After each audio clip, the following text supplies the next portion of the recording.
Antes, meu boa noite aos participantes da roda. Inicialmente, Daniel Hittner em Brasília, Hussein Kalut, pesquisador de Harvard, também também no nosso estúdio em Brasília. Obrigado, Hussein. Lorival Santana comigo aqui à direita, Caio à minha esquerda, em São Paulo. A Polícia Federal prendeu nesta quarta-feira em São Paulo 2 brasileiros suspeitos de ligação com o grupo Hezbollah e trouxe de volta o debate sobre a presença desse tipo de grupo na América do Sul. Reportagem de Saulo Tiossi. A operação cumpriu 7 mandados de busca e apreensão em Minas Gerais, outros 3 no Distrito Federal e mais um em São Paulo, onde a polícia também prendeu 2 suspeitos temporariamente.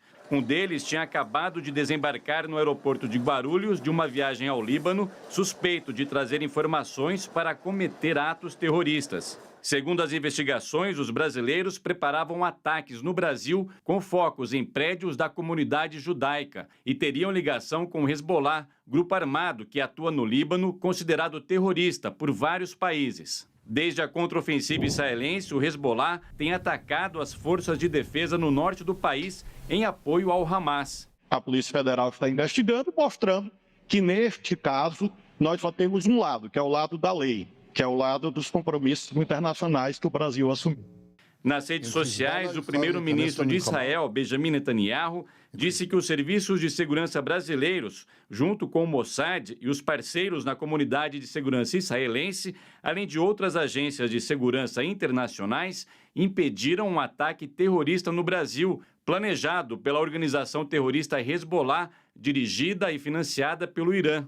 As ligações do Brasil e da América do Sul com o terrorismo mundial foram reveladas há mais de 20 anos pelo FBI, pouco depois dos ataques de 11 de setembro. Com apoio de empresas do setor financeiro, a polícia americana descobriu um esquema de lavagem de dinheiro na região da tríplice fronteira do Iguaçu, entre o Brasil, Argentina e Paraguai.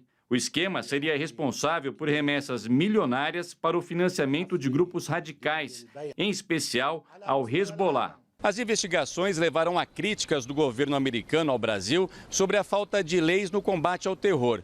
Foi só em 2016 que a lei antiterrorismo foi sancionada pela presidente Dilma Rousseff e deu base para a prisão dos 2 homens nesta quarta-feira em São Paulo.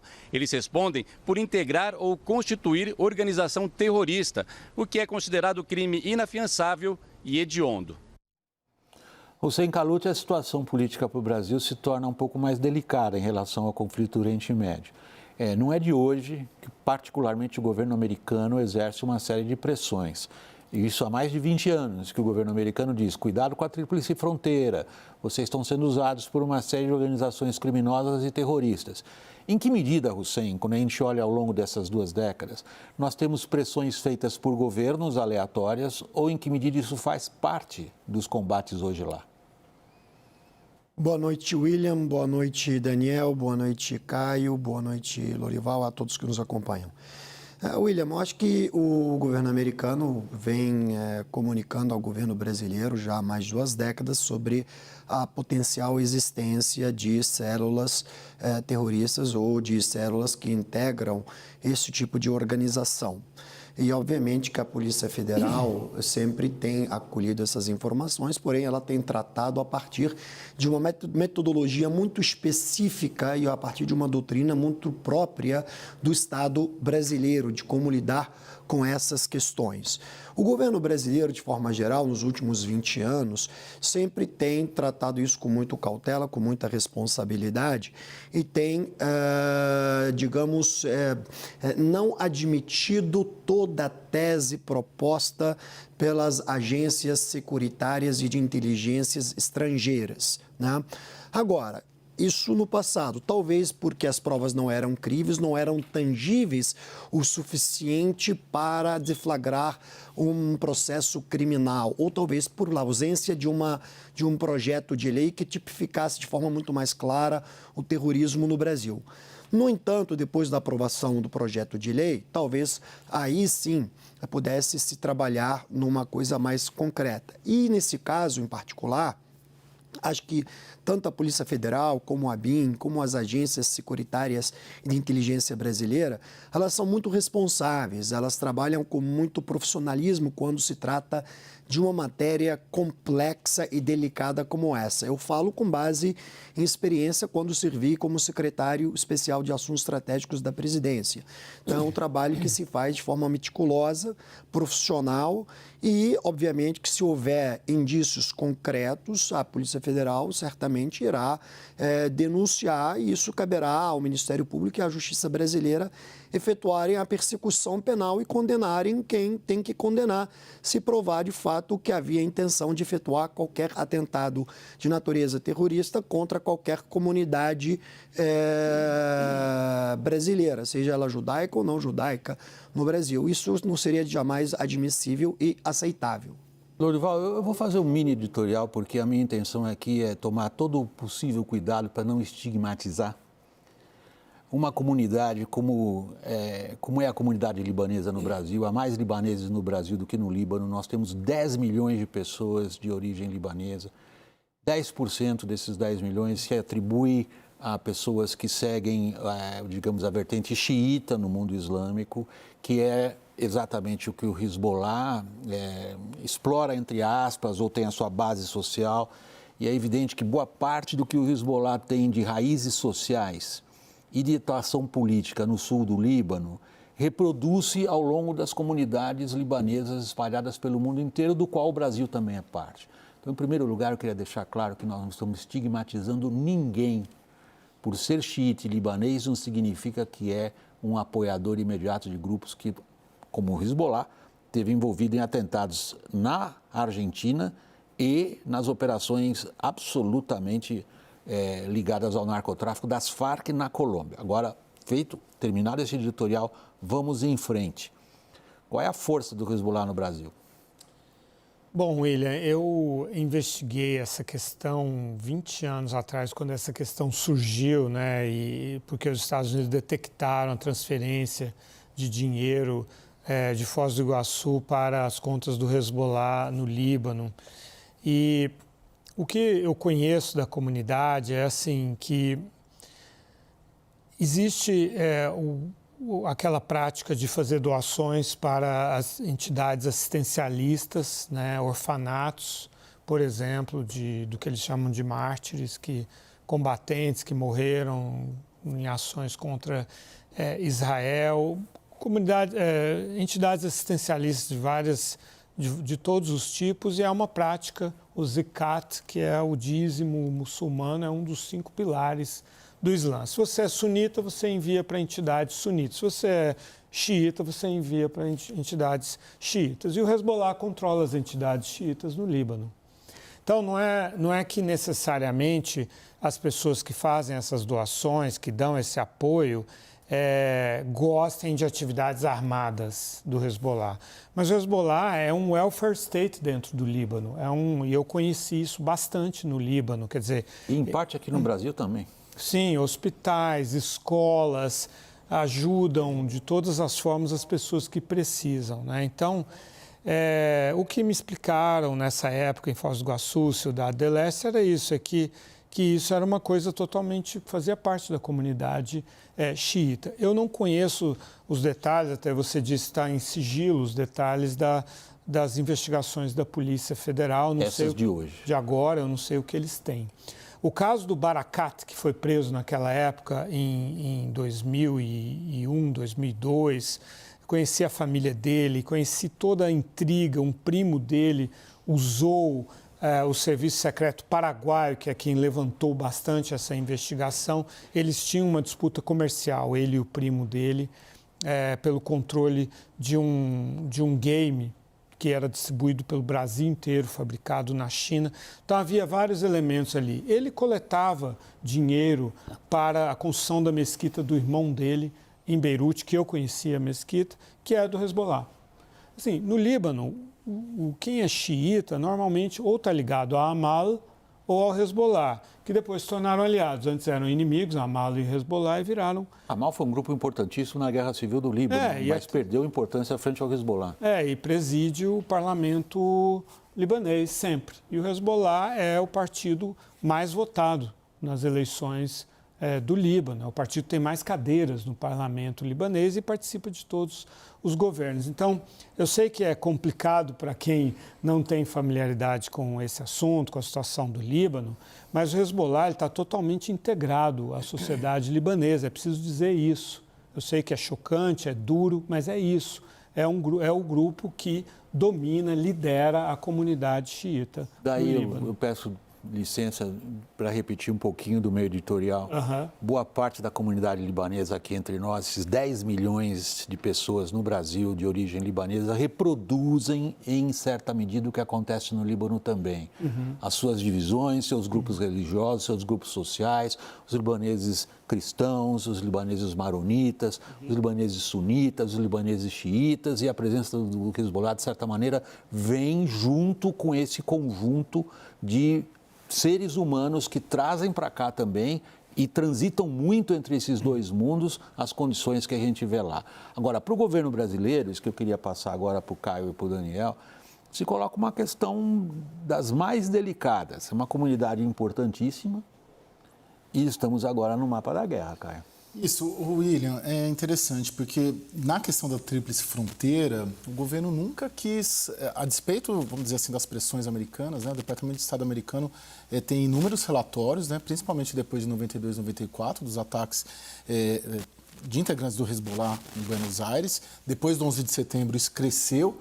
Mas o governo brasileiro, tanto a Polícia Federal quanto o Exército Brasileiro, sempre tiveram um pé atrás em relação a mexer nesse vespeiro por considerar que a demanda americana não era a demanda brasileira. O governo brasileiro, Exército e Polícia, sempre estiveram muito mais focados em crimes contrabando, tráfico de armas, tráfico de pessoas, tráfico de drogas ali na Tríplice Fronteira, do que em relação à demanda americana. Tanto que teve algum movimento do Macri, né, de instalar uma base aérea, de apoiar uma base americana ali na região. Por isso, de certo modo, o que não impede a BIM e a Polícia Federal de terem atuados, né, em alguns momentos ali, mas nunca foi a prioridade. No caso das prisões antes da Olimpíada, a BIM tinha infiltrado a célula. Exatamente, mas nunca foi uma prioridade de Brasil de tratar ali, justamente porque a comunidade brasileira, os brasileiros, o Brasil, tem essa percepção também de que é uma fronteira, de que o Hezbollah, de alguma maneira, é integrado à comunidade. Então, tanto que o Barakat foi preso por fraude fiscal, a despeito dos Estados Unidos o considerarem um financiador do terrorismo. Foi extraditado para o Paraguai. Sim, depois, o Líbano quis a extradição dele também, não foi dada, e voltou para o Brasil ao final. Sim, acho que tem uma compreensão muito grande do Brasil em relação a essa dinâmica da tríplice fronteira ali. O reconhecimento de que muitos migraram nos anos 60 para a Cidade do Leste e para Foz do Iguaçu, atraídos, fugindo, né, também, né, migraram de situação, o próprio Barakat, né, acho que em 85 ele foi para a Cidade do Leste, né, fugindo da Guerra Civil, né, no Líbano. Ele morava em Foz do Iguaçu e tinha loja em Cidade do Leste. A construção de Itaipu atraiu muita gente também para trabalhar e acho que sempre se reconheceu. Por isso que, de certa maneira, a operação, ela tendo em vista o contexto todo, o governo brasileiro acaba entrando. Desculpa. Não, tá claro. Eu estou querendo chamar a atenção para o delicado dessa situação. Sim. Nós não estamos mexendo simplesmente com uma operação policial, Daniel. Tem vários pontos sensíveis que devem continuar se desdobrando ao longo dos próximos dias, semanas, meses. Por exemplo, a Lei Antiterrorismo do Brasil, de 2016, é a mais adequada? Os órgãos de inteligência e de segurança têm funcionado adequadamente, têm conseguido desbaratar núcleos suspeitos de terrorismo, você citou esse de 2016, às vésperas das Olimpíadas, e mais uma vez tem conseguido agir, provavelmente em cooperação com agências internacionais. O Mossad hoje se colocou como colaborativo nessa questão. Mas você tem esses questionamentos. A lei antiterrorismo precisa de alguma modernização ou aperfeiçoamento? A classificação do Brasil de organizações terroristas precisa necessariamente seguir o padrão ONU? Será que o tratamento do Brasil com o Irã tem sido adequado? Lembre-se do caso em fevereiro deste ano em que nós tivemos um navio aqui atracando no Rio de Janeiro, celebrando as relações Brasil-Irã, o aniversário das relações Brasil-Irã, contra todas as advertências dos americanos. E um navio iraniano não pode ser inspecionado em hipótese nenhuma. Lembro que, além da tríplice fronteira, deve-se prestar atenção também em possíveis vasos comunicantes do Hezbollah na América do Sul via Venezuela. A Venezuela passou a ser quase que um rogue state, ali, um estado pária, né? E um dos últimos voos internacionais da Conviasa, companhia aérea venezuelana, que foi objeto de sanções e não podia voar mais para lugar nenhum, era um voo regular, semanal, Caracas-Teherã. Hussein, nós estamos entrando no campo da diplomacia. O que isso agora coloca em termos de comportamento da nossa chancelaria? É uma pergunta muito importante, William. A chancelaria brasileira, ela sempre foi muito profissional na tratativa dessa questão e dessa matéria. E sempre foi muito responsável. Porque quando as primeiras informações sobre a existência desse tipo de organização no Brasil iniciaram no governo Fernando Henrique, depois perpassaram o governo Lula, governo Dilma, governo Temer e governo Bolsonaro. E o Itamaraty sempre manteve uma linearidade na tratativa dessa questão. Eu acredito que seguirá tratando da mesma forma.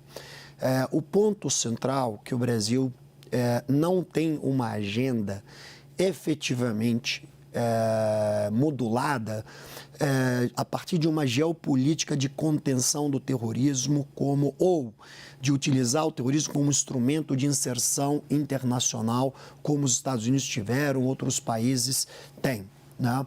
Agora, isso não quer dizer que as agências securitárias brasileiras ou as instituições securitárias de inteligência brasileira não devam prestar atenção. Muito pelo contrário, elas são atentas, são operativas e elas procuram sempre defender a segurança nacional de todos os riscos. Então, razão pela qual tem essa operação da Polícia Federal que corre sob sigilo. No entanto, o que é importante frisar?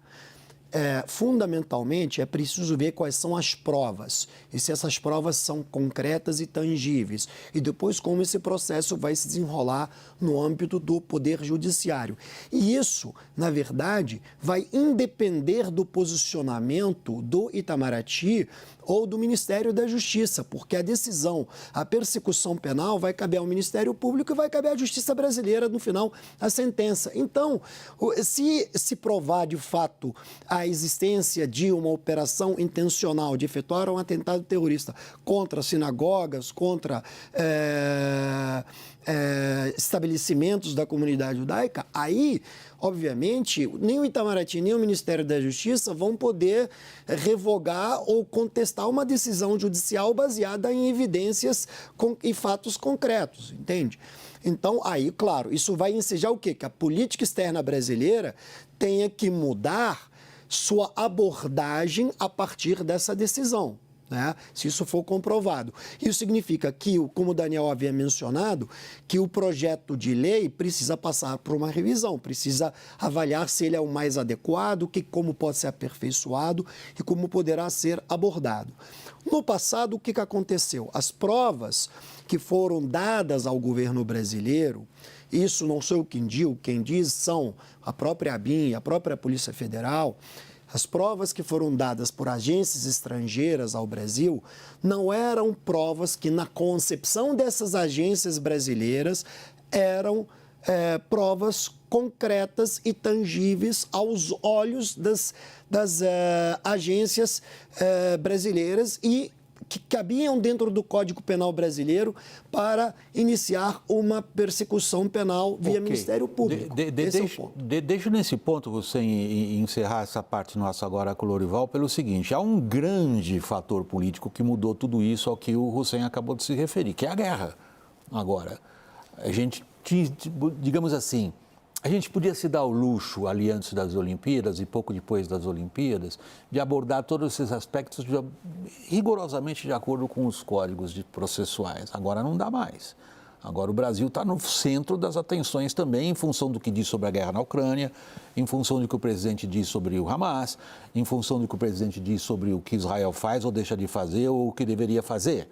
Então, esta operação cai numa seguinte conjuntura.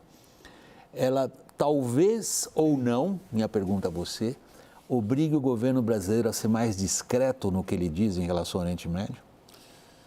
Existe um contexto aí, né, em que o procurador argentino Alberto Nisman, que investigava o suposto tentativa de acobertamento por Cristina Kirchner do envolvimento do Irã nos atentados de 92 e 94 em Buenos Aires, foi morto.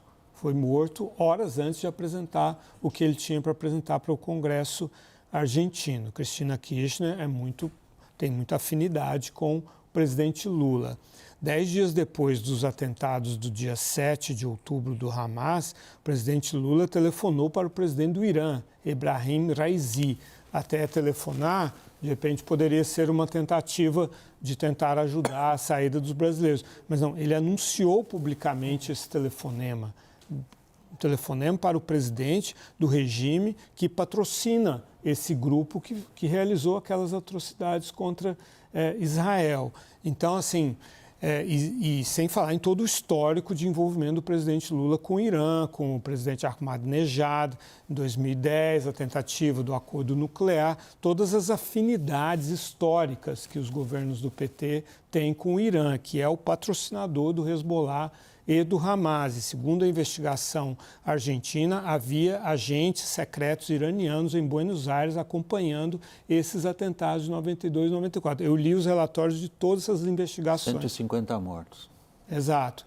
Então, assim, eu acho que você tem razão, William. Quer dizer, agora é o fim da inocência. Ninguém mais tem o direito, né, de querer brincar de que isso aqui você pode ter afinidades para cá e para lá. Quer dizer, num certo sentido, é duro, a realidade é a seguinte: ou você está do lado do terrorismo ou você não está. O Daniel me pede a palavra para encerrar, Daniel. É importante, William, a gente não abordou aqui, mas chama a atenção sobre a importância de que a gente vigie o crescimento do antissemitismo.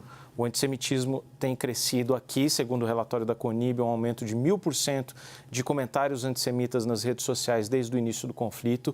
O antisionismo tem crescido ainda mais e isso coloca a comunidade judaica não só como um alvo potencial. Hoje, por ação aqui trazida ao longo do dia pela Thais Arbex, várias sinagogas e entidades da comunidade judaica receberam e-mails de ameaças sobre atentados.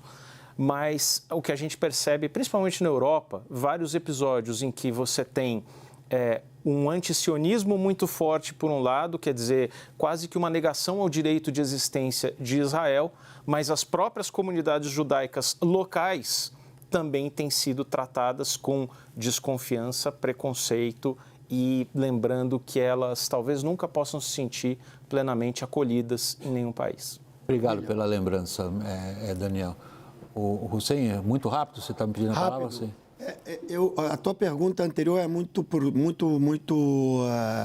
importante, pelo seguinte: não sei se o Brasil foi arrastado ou se arrastou para o epicentro desse conflito de forma inadvertida. Hussein Kalut, pesquisador em Harvard, muito obrigado pela participação aqui no WW. Boa noite para você aí no nosso estúdio em Brasília.